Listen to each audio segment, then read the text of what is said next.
Pistons, let's talk. Let's talk on the subject of Cade Cunningham with the Pistons. And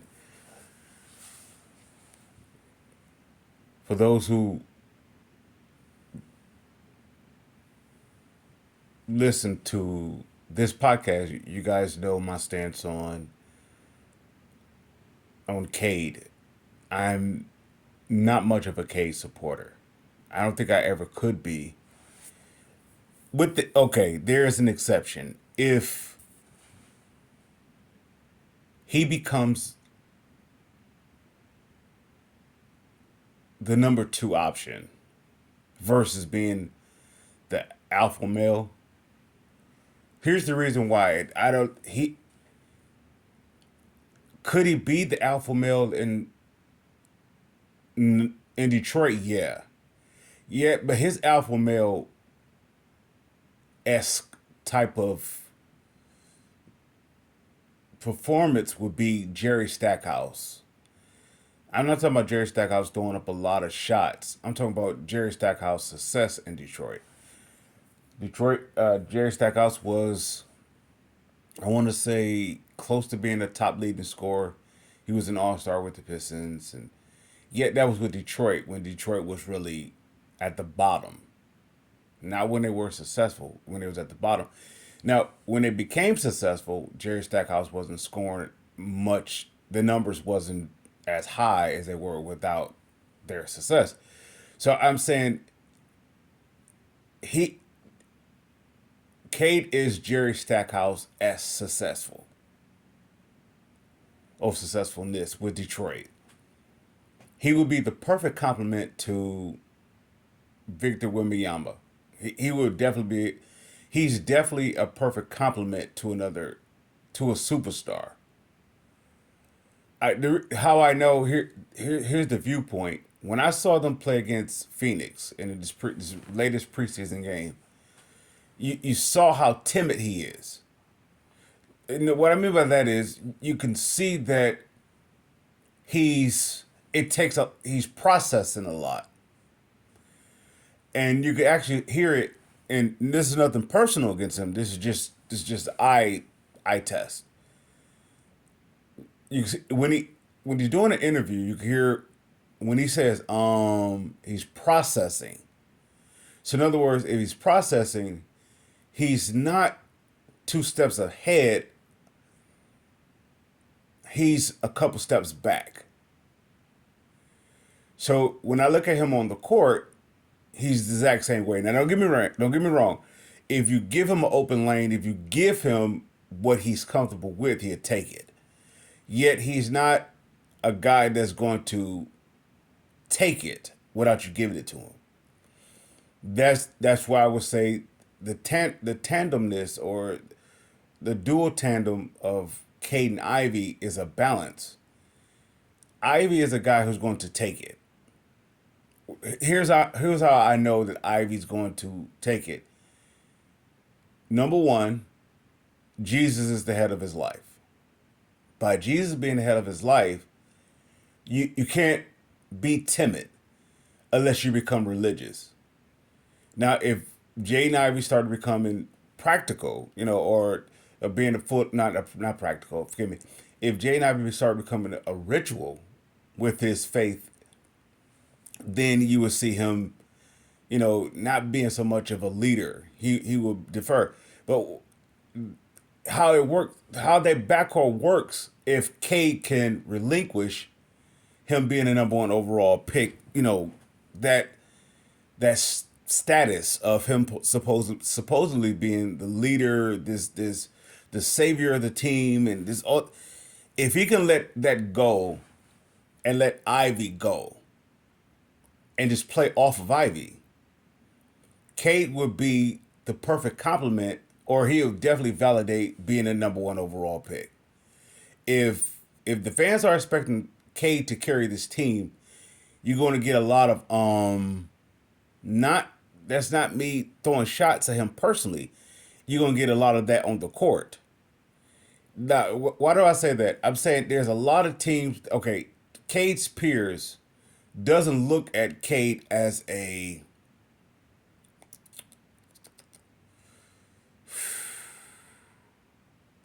as a super, super, super, super threat. It's the same thing with Jerry Stackhouse. When Jerry Stackhouse was here, it was him and Ben Wallace. This is before Rick Carlisle. This is that first year.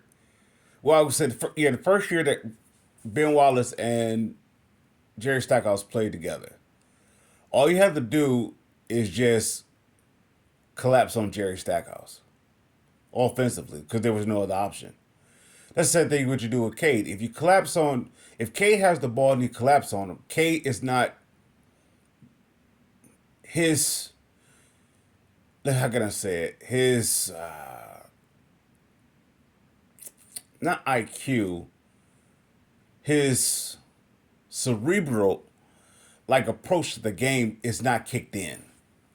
It's, it kicks in later after it's too late. It reminds me of Matthew Stafford in a way. Matthew Stafford is the guy that you have to have all the pieces around him for him to be successful. You take all those pieces away, he is an average quarterback. He can give you 500. I see the same thing for Cade.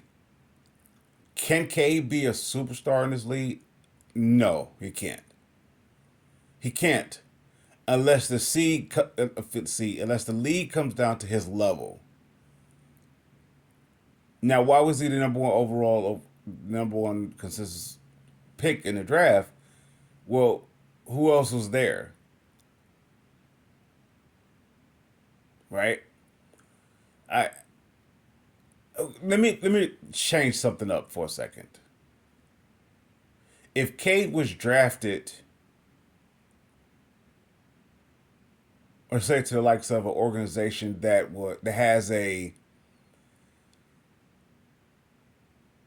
higher standard than Detroit, there's location, that's, I don't know, I guess you could say media market, just is overall better location. Cade could be a superstar. Let's say if he was drafted to Miami Heat, he would be Dwayne Wade esque. He would be that type of superstar. But by him going to the Pistons, he's going to be a Jerry Stackhouse star. There's no way he can be Grant Hill star. There's no way. Why? Because he doesn't approach it as though he's matured. And I mean, for not him, he doesn't approach it as though his game is matured. There's still pieces that he's finding out about himself. So it's going to be a growing process with him. Grant Hill came in, I guess, I believe I would say 4 years with Duke. Look what he was up under. You can say, well, Duke had you could say it was a well polished, machine, if you will. Well, Grant Hill had ahead of him Christian Laettner, Bobby Hurley, etc., and Coach K. Of course, Coach K. Forgive me. You could say Grant Hill, he was a star. He didn't have to carry the team. When where was Cade drafted from? I mean, not drafted. Where did he go to school at? Was it Oklahoma State? I don't know where he went. Forgive me. What was his? Let's say the teammates that he was playing with. Where did they get drafted? Were they on his level, or was Cade like superior to them? In that draft, when Cade came out, okay, if the choice between him and Jalen Green, you have to take Cade. Why? Because Jalen Green was at the same position of Killian Hayes. Their mind wasn't right.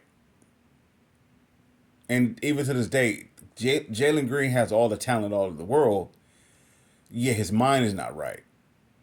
And when it comes to the comparison between him and Cade, of course you have to take Cade. Cade's mind is more coachable. So you take that. Even with that though, the guy who I was looking at was Evan Mobley. Yet I understand why they didn't take Evan Mobley because you had Isaiah Stewart and that thing. Yeah, you didn't really have it. You could have. I guess the backfiring thing was Killian Hayes. If Killian Hayes would have worked out early before they drafted Cade, you could have went with Evan Mobley. Evan Mobley, in my opinion, was the pick that the Pistons should have took because I saw him and Stewart playing together. Stewart is better at the five.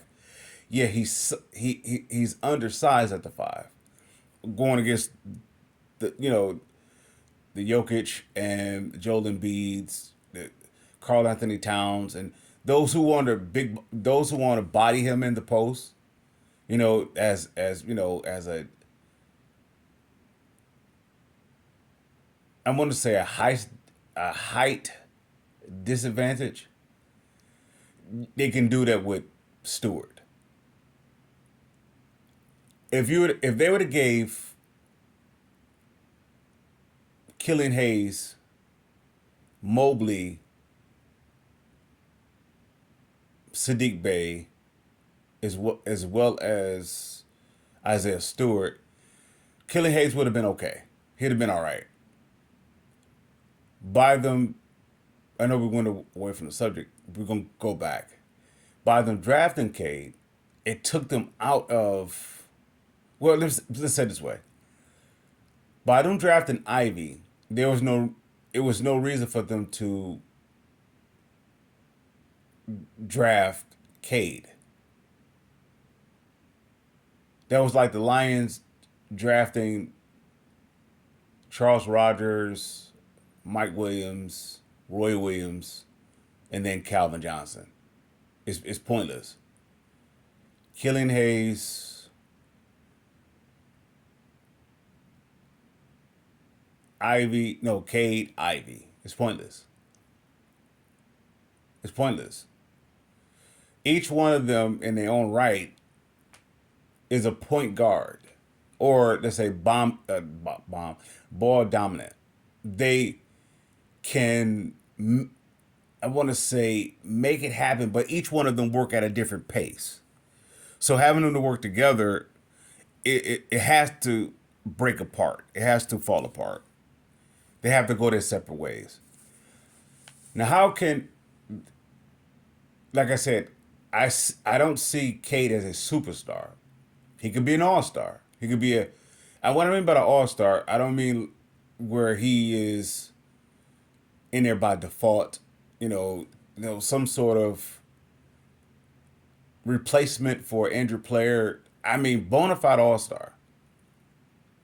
He could be that. There's no way he could be a bona fide superstar. Why? Because he's processing too much.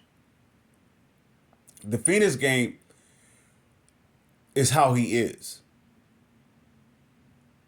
That's how he is. Now, would he go up against a Phoenix team like that all the time? No. He would not go up against a threat of a Booker, Beal, and Durant. Well, how Durant looked at Durant looked at Cade as like his little brother. And he told his boys, it's like you was traded from this team. We're gonna go hard on this team. Well, it's good. It could do one or two things to Cade. It can actually groom him into being a superstar, or it could bury him from being a superstar. And when I saw him play against that team, is either the whole team was following his lead and didn't think that they can play against the Phoenix Suns, or they just not that good. And I'm gonna say is that you're only gonna go as far as your leader. If Cade is the leader, the Pistons not gonna go that far. If Ivy is your leader, this team is going to be a surprising team. They would be Lion-esque type surprising team. They would turn it around quite faster. Am I saying that Ivy is a better player than Cade? That's not even in discussion who's better or not. They both are the same. They both are on the same level. This is why I will say they are a good complement. I don't think that's the best compliment, but they can make it work if K can defer to Ivy. If K can see the court, I'm asking. Well, I guess what I'm asking for K to be is what he's not. I'm asking him to be a Jason Kidd or a Grant Hill.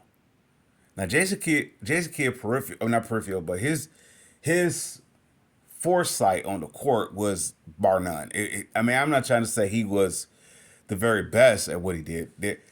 It's like Chauncey Billups versus Jason Kidd. Who do you take? You take Jason Kidd because Jason Kidd can see everything. Now, Chauncey Billups may have more success than than Jason Kidd in terms of winning a championship. No, Jason Kidd won a championship with Dallas, I believe. But you know what I'm saying as the main guy. So I would take Jason Kidd all day because how he makes everybody around him better. This is where I would say Ivy has this tangible. He can make everybody around him better. If you were to, let's say, if you were to put a playmaker next to Cade, such as I want to say Alonzo Ball, or even a player that's on their team already, Asar Thompson, you can make it work. Okay, Joe Dumars, Isaiah Thomas, who is your lead guy? Who is the guy that's going to go in your face and say, this is what we're going to do? Right? That's how I look at Cade and Ivy. Ivy is the guy I'm going to go in your face and this is what we're going to do. Cade is the guy well, I'm with them. This is what we're going to do. And that's how I look at Joe Dumars with Isaiah Thomas. When Joe Dumars was given the team to lead it, he is exactly where Cade is. And I don't know if that's a Detroit development thing or just them as an individual. Joe Dumars was when he was him and Grant Hill. Don't get me wrong, Grant Hill respected Joe to learn from him as leadership. Yet Grant Hill was the face of the team. He was the horse. So when Joe Dumars is asked to lead this team in that regard, the farthest they can lead them to is maybe second round in the playoffs. Because that's the type of leader Joe Dumars is. He's a guy that all the pieces have to come together. But if you're asking him to make it happen, then I don't see it. The reason what I'm saying is Ben Wallace saved Joe Dumars, not the other way around. You hear Joe Dumars say every time that we signed Ben Wallace, he outplayed his contract. That's the testament to Ben Wallace. That's not a testament to Joe Dumars. Joe Dumars, he was more lucky than good.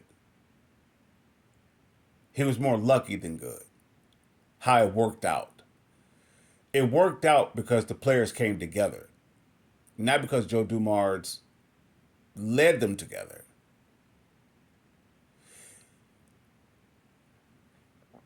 This is the difference between Cade and Ivy. Ivy's. I would do something to it, not intently to embarrass myself, but I would try it. That's a leader. Cade is a guy that it's like tapping the water to see if it's cold or not, versus just jumping in. So Cade is he's the safe pick. Evan Mobley would have been a risk dealing with what you have with Killian and Stewart. That would have been a risk. I would think it would have been a well calculated risk. Cade is a safe pick. This is why people will say, well, Cade is going to be an all-star, or he can put up the numbers of a 25, this is this. Cade cannot put up those numbers. Cade cannot put up 25 points a game. Cade cannot carry a team.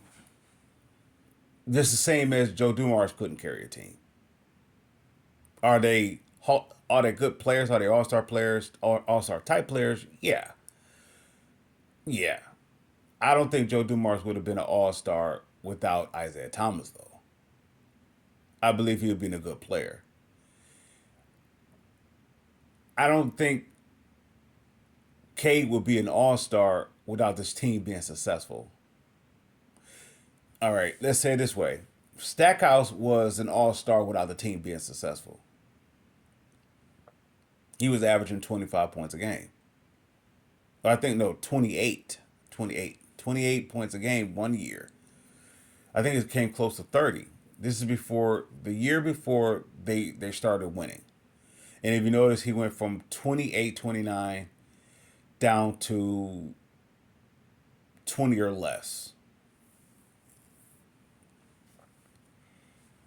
So I look at Cade as we know when he do the press conference and he's processing.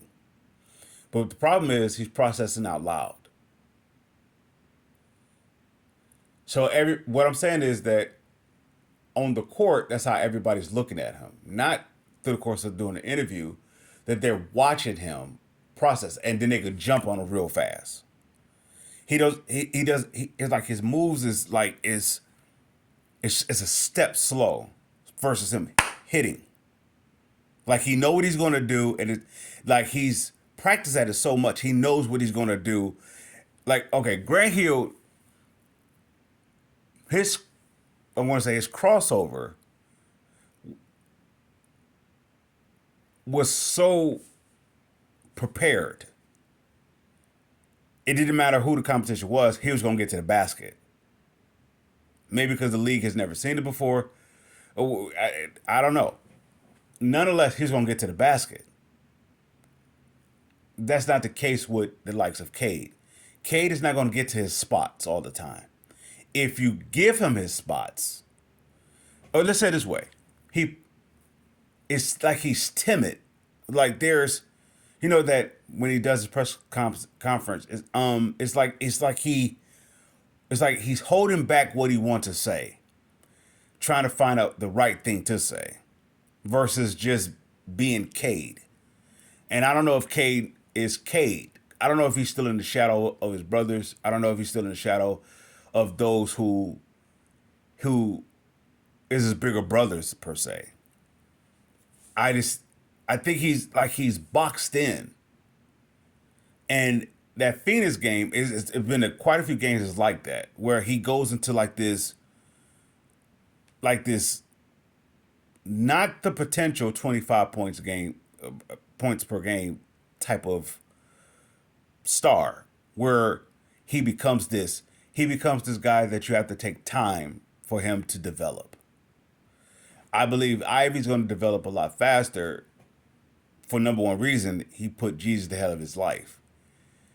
What I'm saying about that is that's a spiritual that's an automatic spiritual dominance guarantee that will make you ahead of you taking a couple steps to process things mentally. Having Jesus the head, or let's say it this way, submitting to the ways of Jesus, or and let's say the commandments of Jesus, the direction of Jesus, not so much being a part of this ritual, custom, or cultic type deal. If he takes in the mindset of the Spirit of Christ, you're going to see Ivy be leaps and bounds ahead. I said a couple videos before that once Ivy figured it out in his head, okay, he made the decision. He made the decision to put Jesus ahead of his life. Now that's going to take out him trying to decide what he's going to be on the court. That's going to eliminate that. As the more he's submitting to the perfect will of God, it's going to transform him to someplace else. Now, why do I bring that into a situation dealing with Cade or dealing with a player? Well, if you're spiritually in darkness, then you're going to fall to ruins or fall to pieces. Now, Michael Jordan is the opposite of that situation. He was an individual who was in spiritual darkness because it was all about him. So it took it look how much it takes, or it not takes, how much it took for him to defer to his teammates. And even when he did, he look how in the last dance how he just destroyed them. And he considered it as, well, I'm trying to get them to the level that they are a winner. But he's destroying them.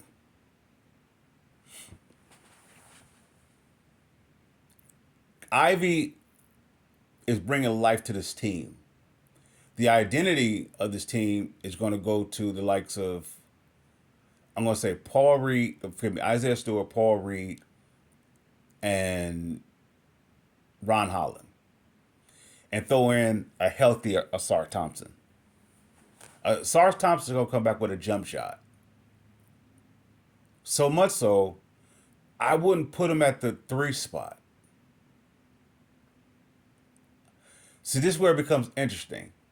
This is where I was against the re-signing of Cade to that deal because it's based off potential. I understand why they did it. It's a safe thing to do. Yet, I could see Asar playing the 2,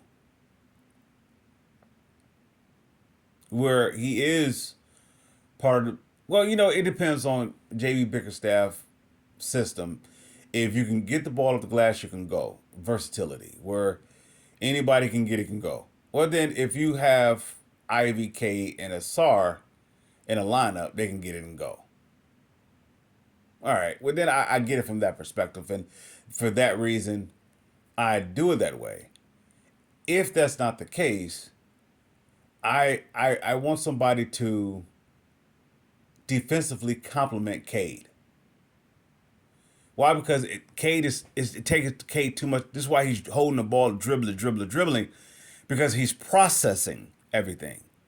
He's processing, and the problem I have with that, while he's processing, it allows everybody to zone in on him. And what they're saying is that he hasn't figured it out, and they can just collapse on him, which was the case in Phoenix. So he's going to try to prove his way through that, which is going to cause him to make a lot of turnovers. So this is why I will as a leader, I would give that notch to Cade. To Ivy, because Ivy already made the spiritual choice to tip the balance of him on the court. Some people do yoga, some people do, boxing, some people do all these different other things. Yet that don't get you so far. That helps you out, excuse me, as an athlete. But to go to that, to be, let's say, that cerebral IQ, that's all spiritual. And there's only one that can get you to that height, and that's Jesus. Yahshua for those. There's only one that can get you to that level, and that's Jesus. Everything else, it would try to get you there. Rituals, customs, religions, that would try to get you there. So, but you know what? Cade is like Grant Hill in this regard.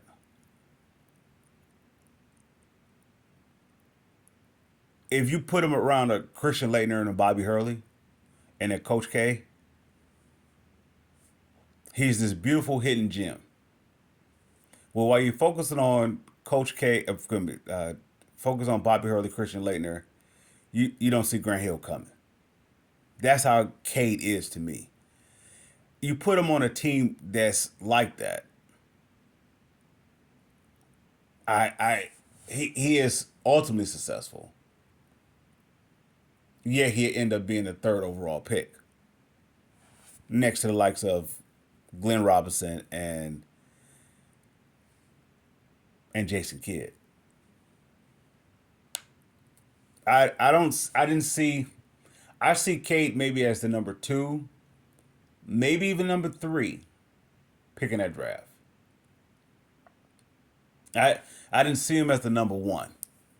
I believe if you're gonna go the safe route, he's definitely the number one pick. It's like picking Hutchinson. Now the difference is with Hutchinson. Hutchinson has like this relentless motor. I don't know if he have go to moves or whatever case. I don't know about that. He has it in his mind that you're not going to do anything to stop me. That's like a Ben Wallace s. That's just a hard worker. I don't see Cade as a hard worker like that. I see Cade as a guy that is privileged. Privileged.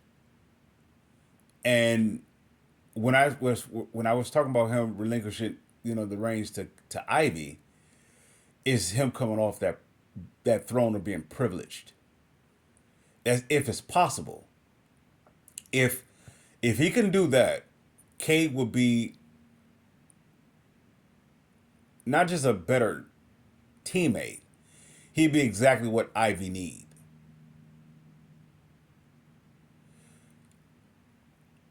As hard as people were, as hard as people were on Ivy, but how he needs to do this, how he knew they there is interesting because they could say the same thing about Cade, but they're not. Why? Because Cade is the safe pick. It's like Cade is the player that you don't and like in Detroit, Cade is the guy that you don't talk about negatively about. Yet he's the guy who is deserving so the most criticism because he is the number one overall pick. He can't do nothing about Detroit drafting him other than him accepting, or willing to be a part of the Pistons organization. That's the only thing you can do. You can still have some resentment of being here. You can say all the right things. Yeah, I want to be here. I signed a contract. Yeah. Doesn't necessarily mean your heart is here. The same thing with Monty Williams. Monty Williams, he wanted to be here because the money was here. Somebody may say, well, Monty Williams didn't want to be here. No, he didn't want to be here in terms of basketball. Yeah, in terms of, let's say a livelihood or, just living expense. Yeah, yeah, he wanted to be here. And it took care of him as such. And that's how I look at, with the Pistons. I want to say the Pistons could have given or gave Kate will probably be the only team that could give him the most. So it's a business deal. I just don't see Kate being the superstar, and if it's done right, he may not have to be a superstar. You're gonna have to build this team around him. It's gonna take some time. Before Detroit become a contender, if Cade is at the helm, it's gonna take Detroit around about 5 years, 3 to 5 years. If Cade can,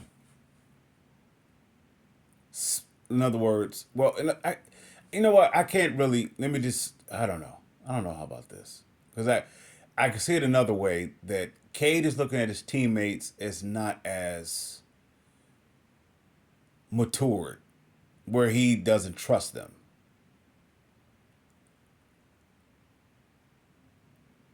If that's not the case, and it's just Cade just being ball dominant, and Cade start to defer to his teammates, trusting them that is, Cade's job will be a lot easier. But I don't know if Cade has those type of teammates that he can trust like that. He needs smart IQ players to speed up his process. Kevin Durant could just play ball.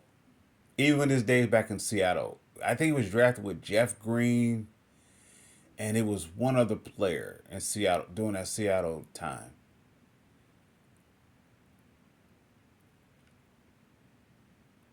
He came Kevin Durant came in sort of ready. Like not ready as his game is at now. Is he came in, this is what I'm going to do.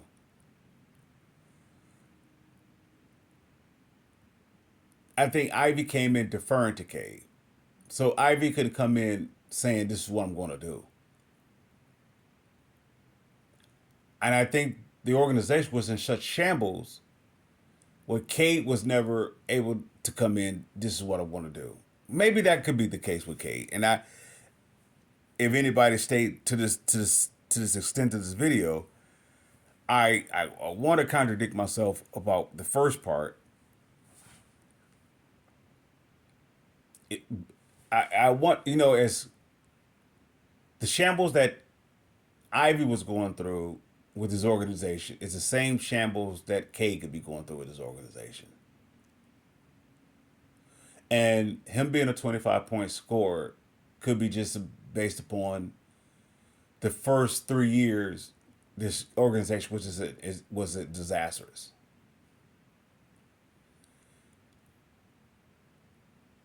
Which is the reason why I still believe like why he's processing versus just saying or just being.